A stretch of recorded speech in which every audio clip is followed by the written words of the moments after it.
The first time I realized I was a woman. And the first time I realized I was a woman. The first time that I realized that I was a woman. The first time that I realized I was a woman. The first time I realized that I was a woman. The first time that I realized I was a woman was when I was 17 and in high school, dating a now ex-boyfriend, and we were sitting there trying to decide what to watch on Netflix, just like any other couple does. And his mom was actually in the room while we were arguing about, you know, I wanted to watch this, he wanted to watch that. And she turns to me and she goes, you know, Caitlin, women are supposed to be submissive to men according to the Bible. It really struck a chord with me, and it still like sticks with me to this day, just to think that there are women out there who think that other women don't even have the power to make their own decisions about Netflix or honestly broader decisions. Even another woman is not going to see me as maybe being professional in a scientific environment, that I will just, no matter what, because of how I look, because I'm a woman, I'm going to be assumed to not be working there, to not be a professional scientist. As a female, you have to prove yourself so much more than as a man. You have to cite all of your sources as you present to people you know. You have to just back up everything. Are you sure those numbers are right? It's like, yes, I've done this analysis 3 times already, don't worry. You know, all these little things that people would trust from a man the first time, but you have to show them again and again as a woman. And it just tears you down, and you just have to fight against it. Every time I'm on TV, every time I'm on air, every time I say something, my credibility is automatically questioned because I'm a girl, and you know, typically, like, girls don't know anything about sports. And throughout the semester, I picked up on every time I would suggest we do something, or a way to do something, or an answer to something, they would question me and ask where my sources were, if I had read that in the book, where I learned that, just like questioning my intelligence and my decision. And then he asked me, well, what do you even know about power tools anyway? Which came really, really out of nowhere. I told him that my dad was a carpenter and I'd grown up around them my entire life, so I was really familiar with working with them. The professor told me that I would have to, in trying to make things maybe more understandable to me, have to take this job as seriously as something like working at Starbucks and being a barista. And 3 weeks went by and I was starting to think that maybe I didn't get the job, and I finally got the email from the TA that I'd had, and he said the job was offered to someone else who had more experience than I did, but thanks for coming anyway. And then we found out who got the job, and it was a guy in my class. And so I asked him, I congratulated him first of all on getting the research position, and I said, wow, that's so awesome you got the job. You must have had so much research experience, because I only worked in a lab at UW Parkside, but I thought that was great. But you must have, wow, did you work at Fermi Lab? Did you go somewhere in California? And he said, oh, no, no, no. This is my first scientific job. This is my first lab job I've ever had. I don't have any prior experience. And that's when it hit me that I didn't get a job because a man didn't take me seriously, even though I had more experience, more qualifications than another guy who interviewed for the same position I did. And I started to question my career path and my career choice. And I wondered if, no matter how good of grades I got, I wondered if that would matter. Even if I got the best jobs, got into the best graduate school programs, that maybe I just would never be taken seriously because I was a woman. So when I was at this conference, and there was a group of men, group of women, and it was very easy and visible to tell that the group of women were held to much higher standards than the men. And it was really frustrating the entire weekend, and I eventually texted my mom and I told her what was happening, and I told her how much the men were getting away with, and she said, Rachel, you're always going to be held to higher standards than men. And I guess my heart sank in the moment, because I was kind of looking for a make me feel better, like, it's okay, like, it's just this one time, or, oh, they're like acting like idiots, whatever, it doesn't matter. But in that moment, I realized how true it was, how true that I am always going to be held to a higher standard, and I guess I just don't really understand why.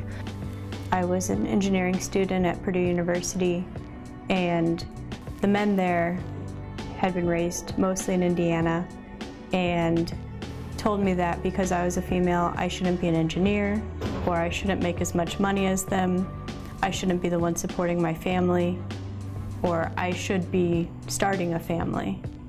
So when I was driving to the Ole Miss Alabama game with this photographer, and he asked me if I thought I got the job because I was a girl, I mean, no, like that makes you, I was offended, I was so mad because, I mean, I didn't come in, this is Market 39, Birmingham was Market 39, and you don't get into Market 39 just because you're a pretty girl, in my opinion. You know, you have to at least like show that you have talent, you know that you can work the camera. That's the thing too, is like, just because I'm a girl, I don't not shoot, you know, like I shoot all my own stuff, you know, I carry a camera, a tripod, a laptop, a live view, you know, I carry everything myself. I do everything by myself.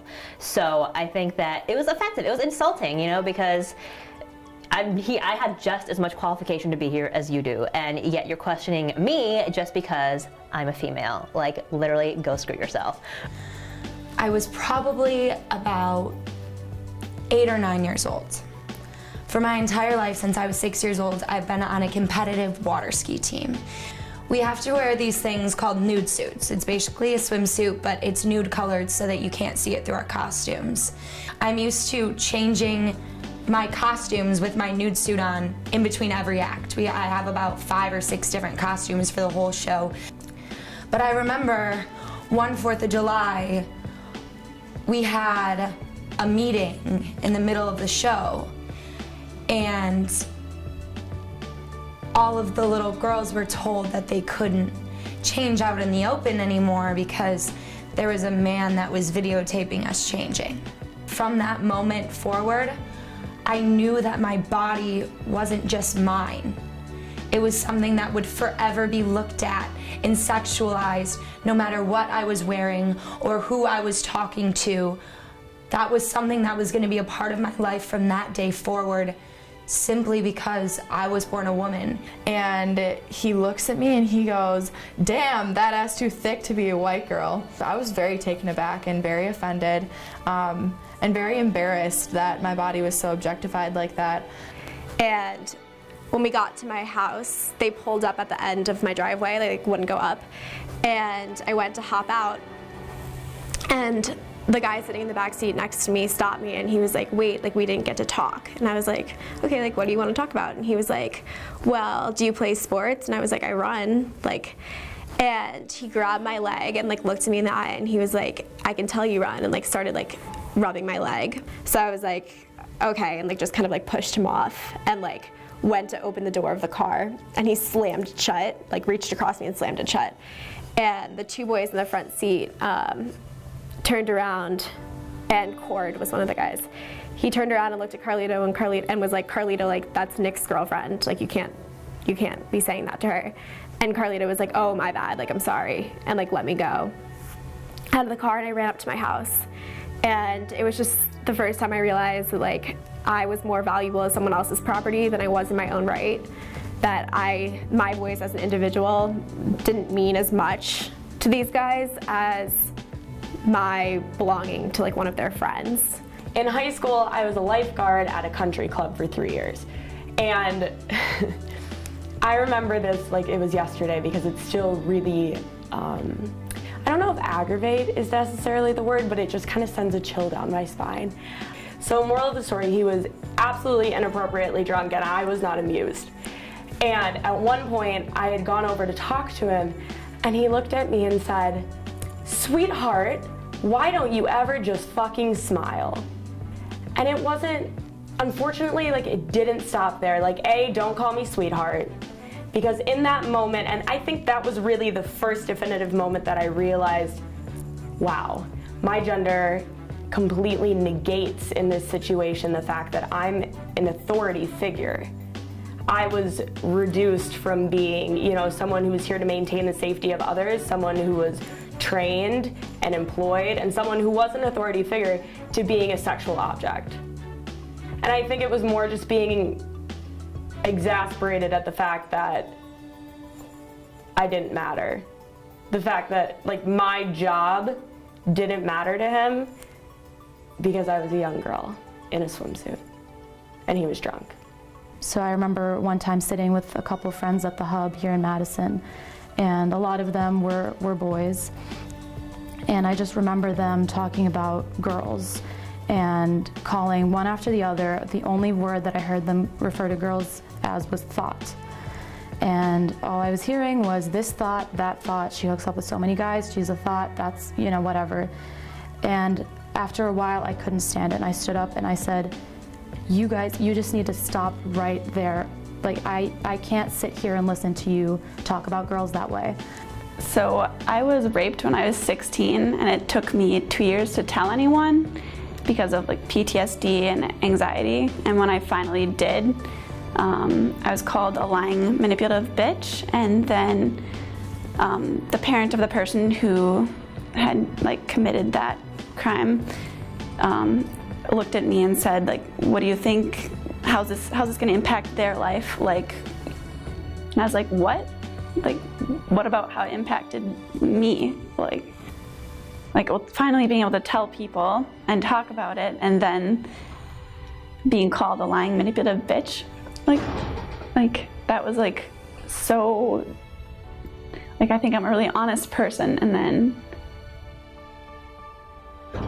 like that was like the worst moment of my life. And then to have someone call you that you're lying, and then say that someone else's future is more important than you living with like terror.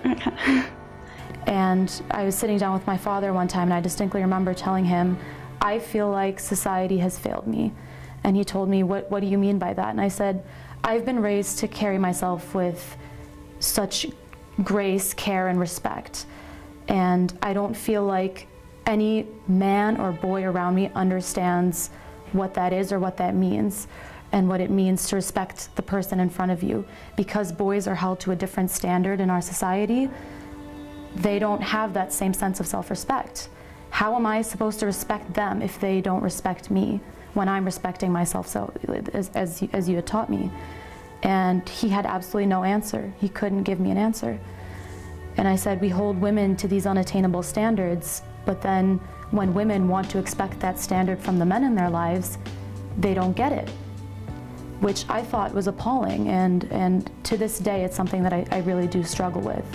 And at the time, I thought that it was maybe a problem that was only present where I came from, like a Jordanian problem or a Middle Eastern problem. And then I moved here, and I realized that it wasn't. It was present here as well. I have always been a strong personality, been a leader, and taken a lot of pride in like what being a woman means to me. And for him to come in and just negate that was upsetting beyond belief, but also empowering in the sense that I'm gonna keep doing my thing, and I'm not your sweetheart.